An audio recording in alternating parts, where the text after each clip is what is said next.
কে রে কুটি গেছলু? ভাই শহীদ মিনারে গেছিলাম ফুল দিবের, কিন্তু ফেরত আসলাম। কে ফেরত আসলু কি জন্য? রাস্তায় ভাষা শহীদ সালাম, বরকত, রফিক, জব্বার, শফিউর ভাই একের সাথে দেখা হলো। তারপর তারপর কি হলো? তা রফিক ভাই জিজ্ঞেস করলো কই যাও। তা আমি কইলাম ভাই শহীদ মিনারে যাচ্ছি ফুল দিবের। তারপরে সালাম ভাই করছে ফুল দিয়ে কি হবি।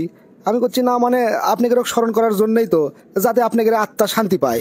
তারপরে বরকত ভাই হা হা করে হাসিচ্ছে। তারপরে কলো কোরআন হাদিসের কোন জায়গায় কি লেখা আছে ফুল দিলে আত্মা শান্তি পায়। তারপর তারপর কি হলো? বরকত ভাই তখন আবার প্রশ্ন করলো কোনোদিন কি আমাদের কবর জিয়ারত করছো, 2 রাকাত নামাজ পড়ে আমাদের জন্য দোয়া করছো। আমি তখন মাথা চুলকোতে চুলকোতে করলাম না মানে তা তো করিনি। রফিক ভাই তখন করছে আচ্ছা প্রতি বছর তোমরা কত টাকার ফুল দিয়ে এভাবে আমাকে শ্রদ্ধা জানাও। আমি করলাম তা তো কোটি টাকার উপরে হবি সারা দেশ মিলে। শফিউর ভাই তখন করছে আচ্ছা আমার মা যে চিকিৎসার অভাবে মরে গেছে, তোমরা কি তার কেউ খোঁজ লিসলে। তারপর তারপর কি হলো? সালাম ভাই প্রশ্ন করলো আমার আত্মীয় স্বজনেরা যে রিক্সা চালে দিন মজুরি করে জীবিকা নির্বাহ করে, তাদের কি কোনো খোঁজ খবর রাখছো তোমরা। আমি বলছি ভাই আসলে আমি তো এগুলো জানি না। আচ্ছা জীবন তো দিয়েছেন আপনারা, আপনাদের আত্মীয় স্বজন তো আর দেয়নি, তাদের খোঁজ খবর আমরা কৃষক লিমো। বরকত ভাই তখন করছে যুদ্ধ তো করছে মুক্তিযোদ্ধারা, তাদের ছেলে মেয়েরা নাতিপুতিরা এত এত সুযোগ সুবিধা তাহলে পায় কি জন্যে। শফির ভাই তখন করছে বাদ দাও তো বরকত, অগ্রক বেশি উস্কে দিও না।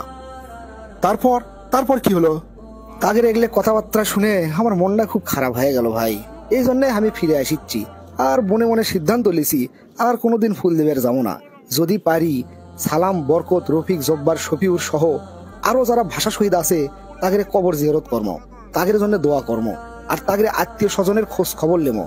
তারা যদি অভাবে থাকে কষ্টে থাকে তাদের সেই কষ্টটা দূর করার চেষ্টা কর্ম ইনশাল্লাহ।